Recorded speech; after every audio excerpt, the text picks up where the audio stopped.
Well, hello there, and welcome to the Good Old Days of Radio show. This is John Tiffteller, your illustrious host. I don't know what I'm illustrious of, but I'm your illustrious host. And it's Tuesday. We have wrapped up our Norman Corwin series, and now we're back to normal Tuesday comedy shows, followed by a special series on monsters, which starts on Thursday. But in any case, today for the Tuesday comedy show, we have something quite unusual. I can't say that this is not available out there. It kind of is, sort of is, but I don't think it widely is circulating among collectors, and I think there's a lot of people out there that have not heard this and would really like to hear this. So we pulled the original transcription discs, and we have made today's show directly off the original 16-inch transcription discs. And what you're going to hear is one of two, and I don't have the second one, but one of two pilot shows which never aired but were recorded for CBS of the Jackie Gleason, Audrey Meadows, and Art Carney program, The Honeymooners. Now, the background is that The Honeymooners started as a skit, which Jackie Gleason and Audrey Meadows and Art Carney performed on the Cavalcade of Stars program a little bit earlier than this, and then Jackie Gleason also had his own television program, The Jackie Gleason Show, and some of those skits were used there. Then in May of 1954, and this is dated May 18th, 1954, they recorded a pilot before a studio audience. It runs 35 or so minutes, so it's a little bit longer than a regular 30-minute radio show, but that's okay. They didn't have to limit themselves to 30 minutes because it wasn't being broadcast. It was done as a pilot or an audition show for what was to become The Honeymooners. And The Honeymooners' first season, as if you can look that up, starts in the fall of 1955. So apparently the plan was to have it be on radio and television at the same time. Now, it obviously did go to television, and the first season, as I say, starts in 1955, but they never got picked up for radio. There is supposedly a second audition out there. I don't have it, but that's all that was done for radio as far as we know. But we do know it never aired on CBS. So, this one is from May 18th, 1954. And so you get to hear what The Honeymooners would have sounded like had that been an actual radio show. Here we go.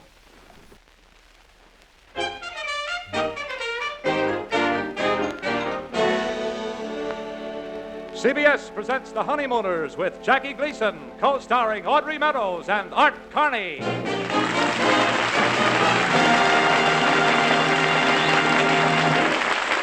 Yes, tonight, CBS presents a new series dedicated to the cheerful misadventures of those TV newlyweds who've been committing weekly matrimony on the video screens of America.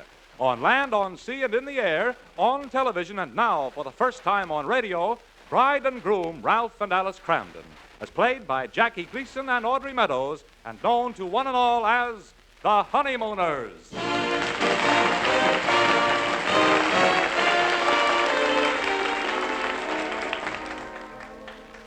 All fairy tales end with the words, "And so they were married and lived happily ever after." Ralph and Alice Cramden were married 14 years ago, but is their life like a fairy tale? Suppose we look in on our Prince Charming and our damsel in distress and see for ourselves. It's 5:30 in the evening, and Alice is waiting for Ralph to come home from work.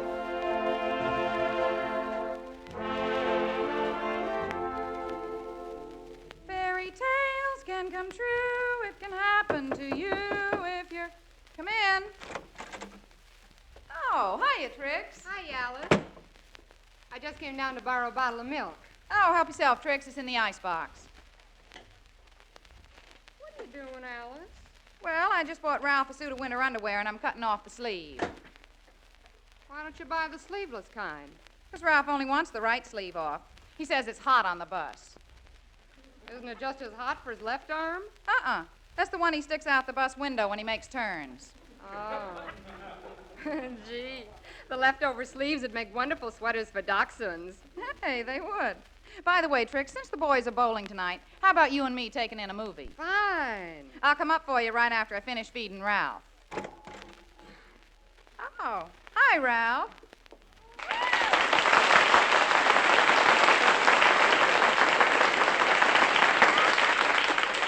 Hello, Ralph. I was just going. That's fine. Well, I'll see you later, Alice. Thanks for the milk. Okay. Hiya, honey. I'll have your dinner fixed in a minute. Don't bother, I'm not hungry. You mean you're going bowling without eating? I'm not going bowling. But you and Ed always bowl on Tuesday night. Yeah, and I always go to work on Wednesday morning, but I'm not tomorrow. What do you mean? I'll tell you what I mean. I've been fired. Fired? Yeah, how do you like it? After 13 years of driving a bus for them, they fire me. Tonight, when I pull into the depot, there's a guy from the supply room waiting for me. He tells me when I come in tomorrow to turn in my uniform. I'm not driving a bus for them anymore. Gee, Ralph, I can't believe it. 13 years I've been slaving for that company, Alice. And this is the thanks I get. Up every morning at 5 o'clock, no holidays off, working 3 Sundays out of 4, in all kinds of weather, blizzards, heat waves, hailstorms, and the abuse I had to take. Old ladies yelling at me, drunks trying to get on without paying, cab drivers cutting me off. And when other bus drivers were sick, I had to take a double shift. And this is the thanks I get. Well, don't worry, Ralph. You'll get another job. Yeah, but I'll never get another one as good as this one. Now, listen, Ralph. Don't upset yourself this way. Well, you're young, you're healthy. There are plenty of other jobs. That's what you think. I was reading the one ads coming home tonight. Get a load of some of these jobs. Yeah, here's one. Drill press operator wanted, $70 a week. Learn while you earn. Here's another one. Welder, no experience necessary, $65 a week. Listen to this one. Tool and die worker, good opportunity for the right party. Oh, what's wrong with any of those jobs? Nothing, except that they're all listed under help wanted women. I'm telling you, Alice, there's not one job here for men. Listen, Ralph, maybe until you get something for yourself, I could get a job to help out. No, you don't. No, you don't. When I married you, I promised that you'd never have to work again. But it won't be for long. I don't care, Alice. I got my pride, you know. Before I'd let you go to work, I'd rather see you starve.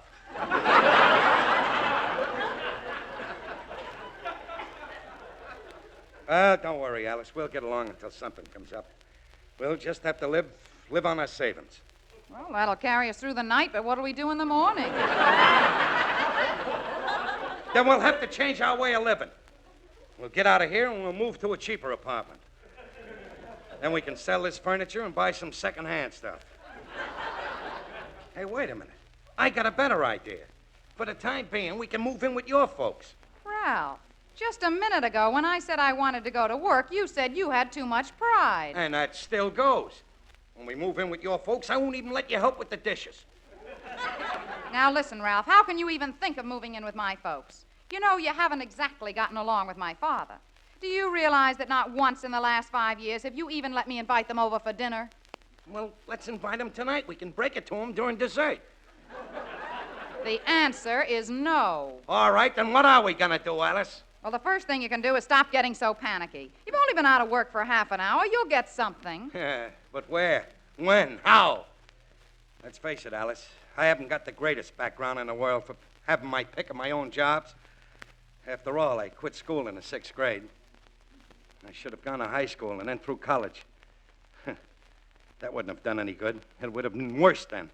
Oh, what do you mean? Can you imagine how bad I'd feel, a college graduate getting fired by a bus company? It's a terrible thing, Alice. After you've had the same job for so long and then you lose it, you just don't know where to turn. Now, look, Ralph, you're never going to get another job if you have that attitude. Remember, you've got a lot of friends. Tell them you're out of work. Maybe they'll help you get another job. Oh, no. Oh, no. I'm not letting my friends know that I'm out of work. Have them stand around saying, poor Ralph, and getting their phony sympathy, not me. Well, Ralph, I think that's carrying your pride a little bit too far. Well, never mind. That's the way I want it. Remember, I don't want any of my friends to know that I'm out of work.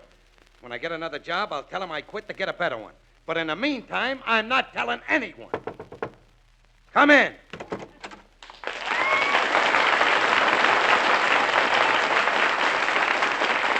Say there, Ralphie boy. Norton, I lost my job today. I was fired. Ralph, you're kidding. No, he's not, Ed. It's true. Yeah, they told me I was through, washed up, finished, done, completed, over. Come on, Ralph. You're not going to let this get you down. Where's the old spirit in there? At a time like this, you got to keep your chin up. You got to smile. Come on, boy. Let's have a little smile. That's my boy. Bigger, bigger. Come on. That's it. That's the way you got to stay, even if it takes you a whole year to get another job. How can you expect me to keep smiling with you talking like that? I was only trying to cheer you up. Fat lad I got to smile about. 13 years on a job. Today I'm fired, and by tomorrow I'm forgotten. They won't even remember what I look like. That's great. If they don't remember what you look like, you can go back tomorrow morning and ask for another job. Norton, you are a mental case. Well, look, Ralph, we better get going or we'll be late for bowling. Are you crazy? How do you expect me to go bowling after what happened to me today? Now, wait a minute, Ralph. Norton's right. It'll do you good to go bowling. Oh, maybe you're right. I gotta get this thing off my mind. That's the way to talk there, Ralph. But come on, will you? Let's get going. I want to get home early. I mean, after all, you can sleep all morning. You ain't working. Will you shut up? Look, leave me alone. Go bowling without me. Now, Ralph, you're acting silly. If only you'd relax You a leave little... me alone, too, Alice. You don't know how I feel. You've never been through this. You realize what it's been like working for a company as long as I have and then being tossed out on your ear? When I think of the president of that company, J.J. Marshall, boy, would I like to be alone with that guy for just 5 minutes. If there was only some way of letting that bum know what I think of him. Why don't you phone him? With 13 secretaries, I'd never get through to him. Wait a minute. Alice, get me some writing paper. Ralph, you're not going to write him a letter. I certainly am. He's going to know exactly what I think of him. Look, writing him a letter isn't going to solve anything. I'm warning you, Alice. Butt out of this thing. I'll get the paper myself. I'll get it in this bureau. Ralph. I told you to stay out of this. All right, I will. I'll go in the bedroom. You just do that. Now that I got a little peace and quiet, Norton, I'll sit down and write this letter. Now, let's see. Dear Mr. Marshall. Nah, that's no good. Look, Norton, I'm too nervous to write this letter. You sit down, I'll tell you what to say. Okay, Ralph? Now, let's see. Put this down, Norton. You dirty bum. Hey, wait a minute, Ralph. Don't you think that's a little strong for a starter? Oh, maybe you're right. All right, take this. Dear Mr. Marshall. You dirty bum. That's better, Ralph. That's better. After giving you the best years of my life, you fired me, you miserable lowlife. A man like you should turn in your membership card in the human race. That's a nice touch, Ralph. Thank you, Norton. After what you did to me, I can safely say that you are the meanest man in the whole world. You dirty bum. I can't think of anything else to say. Hey, maybe this is a good spot to hint around about getting your job back.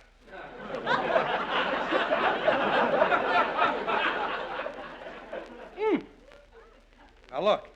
Well, I got a stamp, finish writing that up, and end it with something like, sincerely or very truly yours, etc., etc. You know. Yeah, okay, Ralph.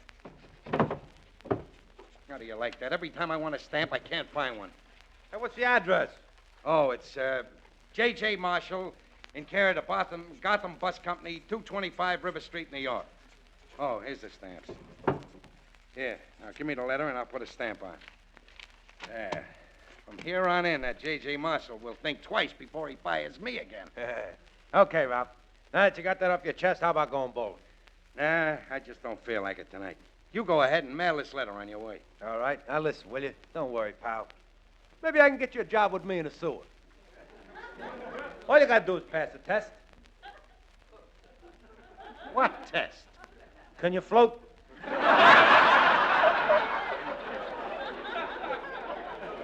Just forget about it, Norton. I don't think I'm cut out for that kind of work. All right, but just remember the old fighting there, boy. Keep your chin up. Yeah. Alice, come on out here and fix me something to eat. All right, Ralph, but I thought you didn't want anything to... Where's Ed? He went out to mail my letter. Ralph, you're going to be sorry you wrote that letter. I happen to know what I'm doing. Now, let's drop the subject. You got no idea what it did to me inside when that bus company fired me. I worked for them for 13 years, Alice. It's a big part of a man's life. And all that time, I made a lot of friends on my run. I'm gonna miss them, too. Kids, especially. You know how many kids I've driven to school in the past 9 years? Probably thousands. I've seen them start from kindergarten and go right through high school. The little ones, they were my favorites. And I'd take them up in my lap and let them pretend they were driving a bus. And I'd let them blow the horn and open and shut the door.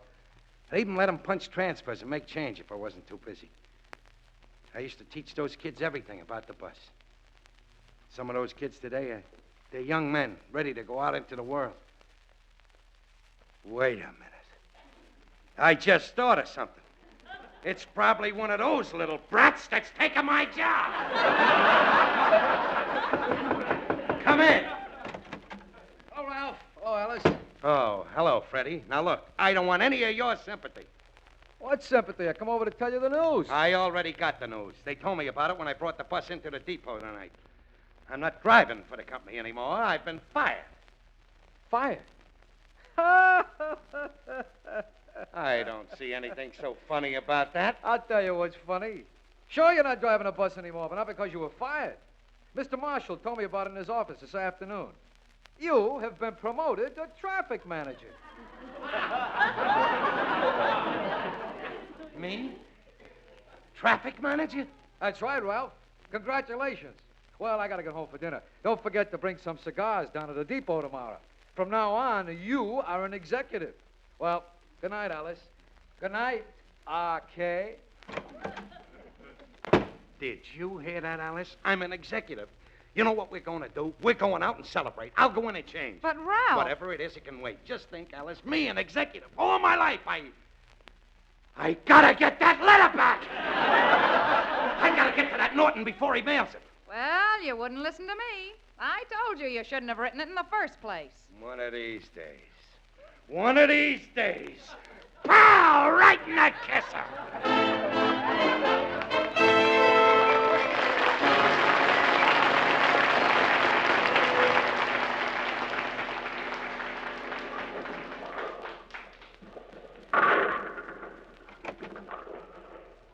Hi, Norton. Hurry up. And you better be good tonight. That Sam just rolled up a 228 score. All right, but I want Sam for my partner. I'm just going to the locker room and change into my bowling shoes. I'll be right with you. Hi, Mr. Norton. Hi, Harry. Hey, what locker's free tonight? You can take number 18, Mr. Norton. It's a nice big one. Thank you. Hey, Mr. Norton, when you took your coat off just then, a letter dropped out of your pocket. Letter? Hey, how do you like that? I forgot to mail Ralph's letter. Hey, Harry, is there a mailbox around here? Sure, there's one right out front. Hey, look, do me a favor. Will you mail this letter for me? It's very important. Okay, Mr. Norton.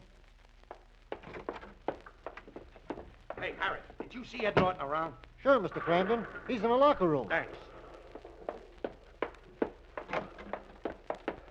Norton, am I glad I found you? Hey, what do you say, Ralph? Change your mind about bowling, huh? No, I didn't change my mind. Listen, Norton, that letter I gave you, did you mail it on your way down here? I didn't, Ralph. You didn't? No, but I can explain everything, you see? Norton, you don't have to explain anything. You just saved my life. I feel like celebrating. You're happy, huh, Ralph? Happy? I'll show you how happy I am. I'm going to bowl with you tonight, and after we're done bowling, I'm taking you out and buying you the biggest steak you ever had in your whole life. Hey, I don't know what's making it this way, Ralph, but as long as you're happy, I'm happy. All right, let me have the letter, Norton. How can I? Ain't got it. What do you mean you ain't got it? You just told me you didn't mail it on the way down here. That's right. I give it to somebody else to mail. You what? Who did you give it to? Who? I just gave it to Harry. Oh, no, and I just bumped into him outside. Where's the mailbox around here? I gotta stop him.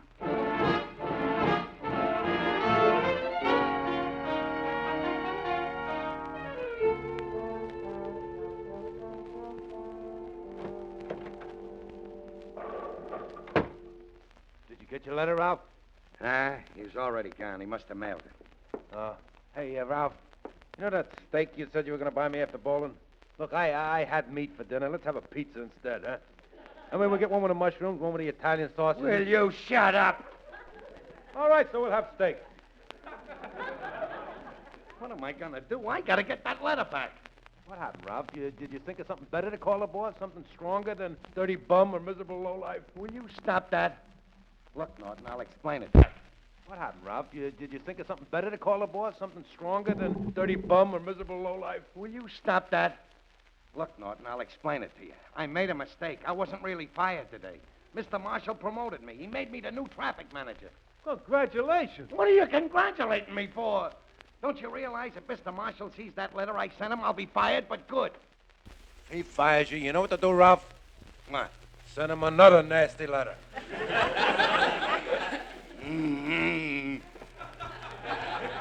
Boy, what a rotten break. To get a chance like this and then lose it. Wait a minute, will you, Ralph, please? Maybe you're looking at the dark side of things. Maybe Mr. Marshall won't fire you. Are you crazy? After what I said to him in that letter, he's bound to get mad and fire me. If I called you a dirty bum and a miserable lowlife, wouldn't you get mad at me? Have I ever? Well, wait a minute, Norton. I'm going to be an executive. We're going to get that letter back. All right, what's the plan, Ralph? I don't know yet. All I know is that Marshall can't get that letter. Now, let me think. Now, we know there's a mailbox right out in front of this place. Now, he probably mailed it in there, right? Right. So all we got to do is go into that mailbox somehow and get that letter out. Hey, hold it, pal. Fooling around with a mailbox is a federal offense. Well, I got to take that chance. Wait a minute. If I help you break into that mailbox and we're caught, we both get sent to prison. But if I help you get the letter out and we don't get caught, you get the job as a traffic manager. What do I get out of this?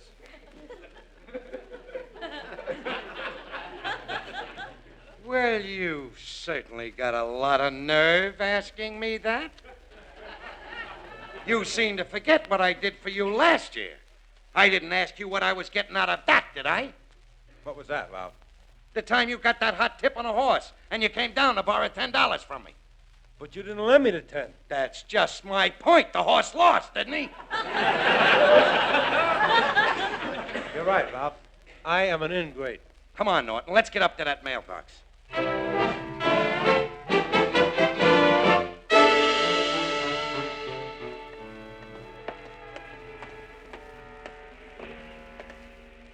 Norton, will you get away from that mailbox? What's the matter, Ralph? Don't be a mokes. Do you want people to catch us looking at the mailbox? Boy, if you're nervous about somebody catching us looking into the mailbox, how are you going to feel if someone catches us climbing into it? Now, look, we're going to do this my way. You stay here. I'll go over to the box. If you see anyone coming, you let me know. Okay, Ralph. Hey, Ralph, somebody's coming. Where? I'm only practicing.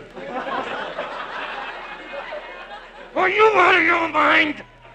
Yelling like that? What are you trying to do? Scare me to death? Wait a minute, Norton. I just thought of something. Maybe I can reach into the mailbox and get the letter. Well, it's worth a try, Ralph. Now, if I can just get my hand down far enough. Can you reach the letter, Ralph? Oh, maybe just a little more. Hey, Ralph, better get your hand out of there. Somebody's coming. Yeah. Norton, I can't get my hand out. It's stuck. Are you sure? Sure, I'm sure. Ralph, we better do something. That guy's almost on top of us. We better run. I can't, Norton. My hand is stuck. Well, mine ain't. Norton, you stay here. Now, look, when he passes by, just act nonchalant, like we're having a conversation or something. What'll I talk about? Talk about anything. Nice night out, ain't it, Norton? Yeah, sure is. Say, Ralph, do you know you can get 3 years for tampering with a mailbox? What did you say that for? It's written right there in a mailbox under your arm. Look, I gotta get my arm out of here. What am I gonna do? Wait a minute, Ralph. I got an idea. It's dynamite. What is it? I just told you, dynamite. Norton, you're nuts. Maybe so, but my arm ain't caught in the mailbox. Listen, the only thing I can do is to try to pull it out. Now put your arm around my waist and start yanking. All right, let's go. Wait a minute. My hand ain't getting any loose, Norton. All we're doing is dragging a mailbox around the street. Hey, wait a minute. That gives me an idea, Ralph. Why don't we just keep dragging it out in the middle of the street? Maybe if you're lucky, you'll get hit by a truck. That'll knock the box off your hand. Norton, if I ever get my hand out of here, look out! In that case, I ain't gonna help you. Get on the other side of that mailbox and hold it still while I pull. All right. I'm all ready, Ralph. You can start pulling.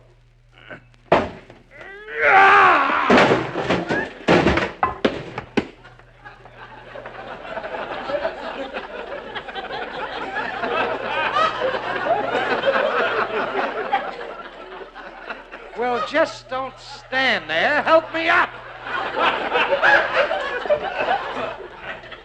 Well, I got it out, and now all we got to do is get the letter out. Listen, maybe if you stick your hand... Oh, shut up. Wait a minute, Norton. There's only one way of getting that letter out of there. This thing's made just like a piggy bank. So what? Well, when you want to get something out of a piggy bank, what do? You just turn it upside down and shake it. And that's exactly what we're going to do. That's using the old noodle in there, Ralph. All right, you grab the other side, and I'll grab it here. Now, let's go. What's going on there? Figures, Ralph, it's a mailman. What's the idea of turning that mailbox upside down? Hey there, buddy. Hey there. That's the way we found it.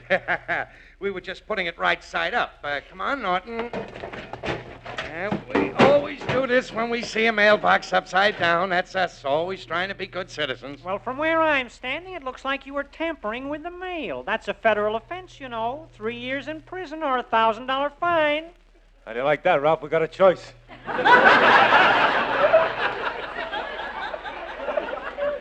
Look, Mr. Mailman, I may as well tell you the truth. There's a letter in that box, and it's mine. I gotta get it back. Now, if you'll just... Sorry, there's nothing I can do for you. Look, I don't want to cheat the government. Just give me the letter. You can even keep the stamp. Oh, bribing a government official, eh? Honest, I don't want to do anything wrong. All I want is my letter. If that letter gets delivered, it'll mean I lose my job. Look, pal, I'm a married man. I support my mother. We'll be out in the street. We'll starve. Well, that really tugs on the old heartstrings. You just gotta let me have that letter. My whole future is in your hands. All you gotta do is say the word. No. That ain't the word, Ralph. Now, you two guys get out of here, and if I see you around here again, I'll call a cop. Now, look, pal, I gotta You have heard me? Now beat it. Well, now, what are we gonna do, Ralph? I don't know, but I gotta think of something. The rain and sleet and dark and night ain't nothing compared to the nuts you meet on this job. Boy, I thought those guys would never leave. Why? Well, the skinny guy gave me this letter about an hour ago, and I forgot to mail it. But better late than never. Here you are.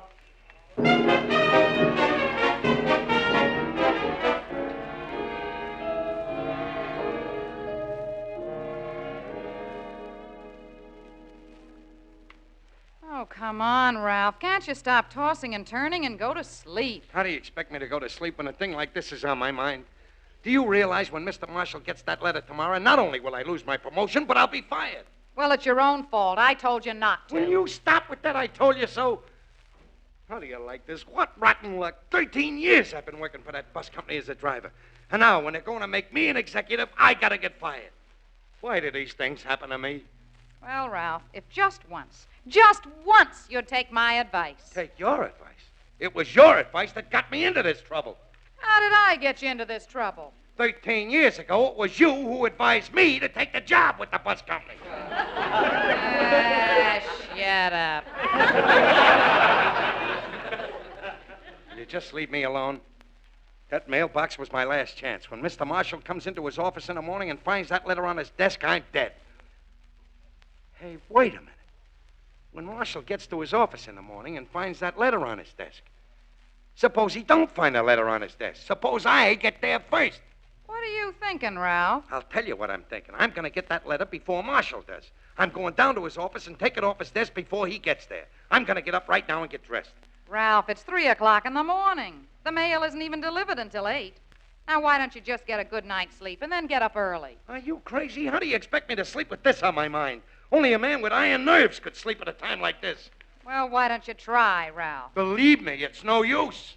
Look, there's nothing you can do about it now anyway. You might as well get some sleep. It's 5 hours before Mr. Marshall's office even opens. It's no good just worrying about it. Ralph? Ralph?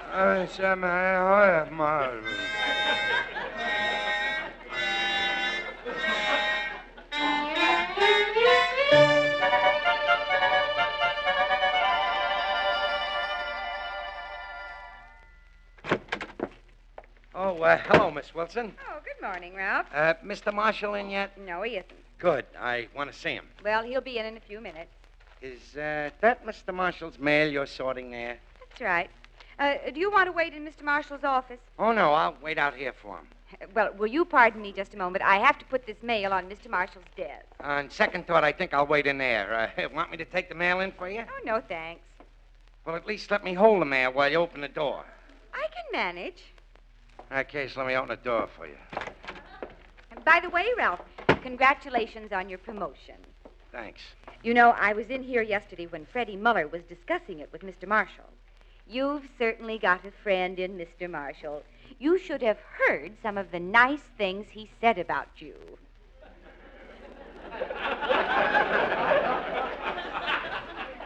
I've said some nice things about him, too. Mr. Marshall really thinks you'll go far. That's what I'm afraid of.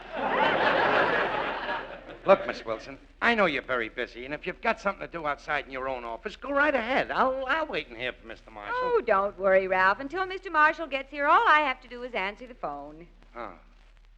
Didn't I just hear the phone ring in your office? Well, I don't think so. I'm sure I heard it ring. Well, that's funny. Well, I'll go and check.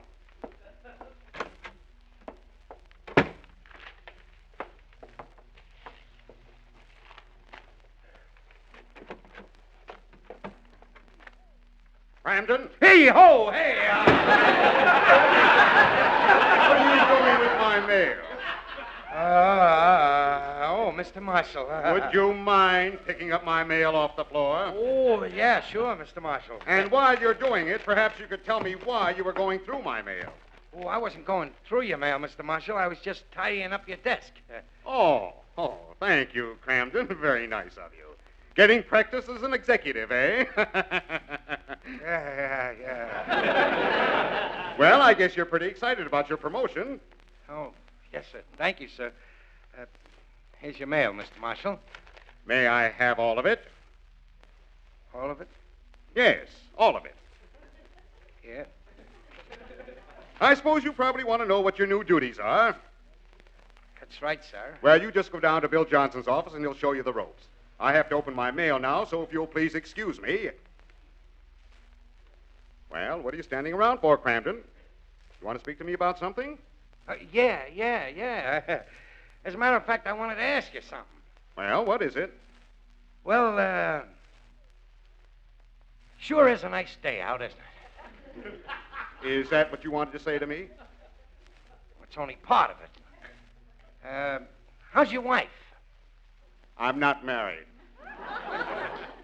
How does it feel being a bachelor? Look, Cramden, you seem a little nervous this morning, and I can understand it. You just think over what you have to say while I go over my mail. But look, Mr. Marshall, Oh. What? Dear Mr. Marshall, you dirty bum. You know, Cramden, I never read these crank letters. I always file them in my wastebasket. You do? But on second thought, I think I'll read it to you, just to show you the kind of letters people send us executives. Oh, don't bother, Mr. Marshall. I got to get to work anyhow. Just throw the letter away. So you're a few minutes late for your job. You'll get a good laugh out of this. Sit down. Dear Mr. Marshall, you dirty bum. Can you imagine the mentality of a man who would write a letter like this? After giving you the best years of my life, you fired me, you miserable lowlife. A man like you should turn in your membership card in the human race. Well, that line at least shows a little more clever thought than the average crank does. Thanks. What's that? Cranks. Oh. After what you did to me, I can safely say that you are the meanest man in the whole world, you dirty bum. Cramden, do you know how this is signed? Whatever. It says, sincerely yours, etc., etc. He didn't even have the nerve to sign his name.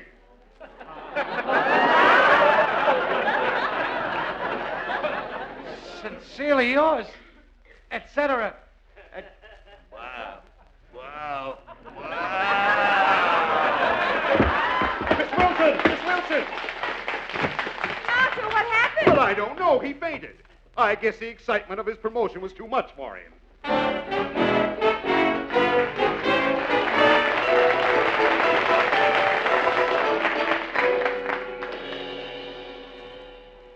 Honey, get out the dishes. I bought the best Chinese food in town. We're celebrating. Ralph, you mean you got the letter back? Better than that. Boy, is that Norton a doll. His stupidity saved my life. Not only did I get my job back, but I got the promotion. Oh, wonderful. But what did Norton have to do with it? Well, look, when he wrote that letter, all he put on the end was sincerely yours, etc., etc. He didn't even put my name down. Then Mr. Marshall didn't know it was you. He had no idea who sent it. Boy, he thought it was some crazy crank. Huh? Come on, call in the neighbors. This is going to be a night to celebrate. Baby, from now on, we're living. Nothing but the best for you. We'll move to the country. You'll wear the best clothes that money can buy. And I want you to get rid of that old coat you've been wearing. An executive's wife ain't going to wear no imitation squirrel. You're going to wear imitation mink. Oh, Ralph, I haven't seen you this happy in years. Come on, honey, dish out the egg roll and heat up the chow mein. You bought enough to feed an army. Come in. Hey, what's going on here? From downstairs, it smells like the Hong Kong Gardens. Norton, if you were a little prettier, I think I'd kiss you for what you've done for me. Hey, wait a minute, Ralph. How did you know? I only seen your boss a half an hour ago. My boss? Well, yeah. I felt so rotten about you losing your job and everything. I thought about it all day. So when I finished work, I went down to the bus company. I seen your boss and explained the whole thing to him. You explain the whole thing to him? That's right. I told him you didn't mean that stuff in the letter about him being a dirty bum.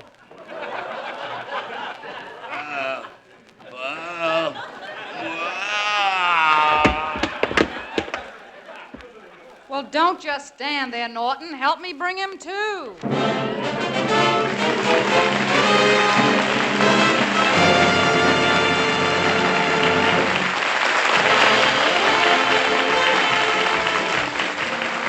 So we leave The Honeymooners with Jackie Gleason, co-starring Audrey Meadows and Art Carney. Join us again next week, same time, same network.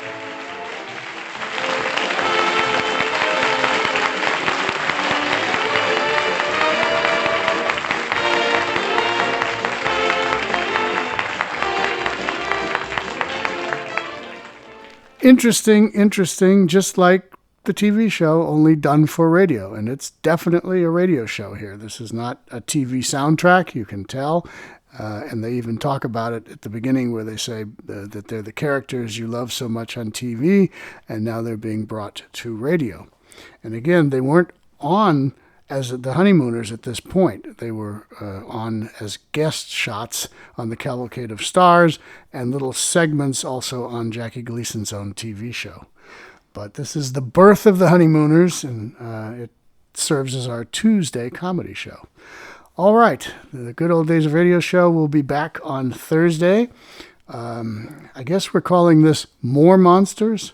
I guess, at least until I come up with a better title. We're going to call it More Monsters, and we're going to feature 10 weeks of unusual shows featuring monsters. We don't have a whole lot of these left that we haven't done already, but we have some good ones lined up for you, and then it might be a while after that until some new ones are discovered. But for now, on Thursday, we have more monsters for you. So lights out, everybody. Bye.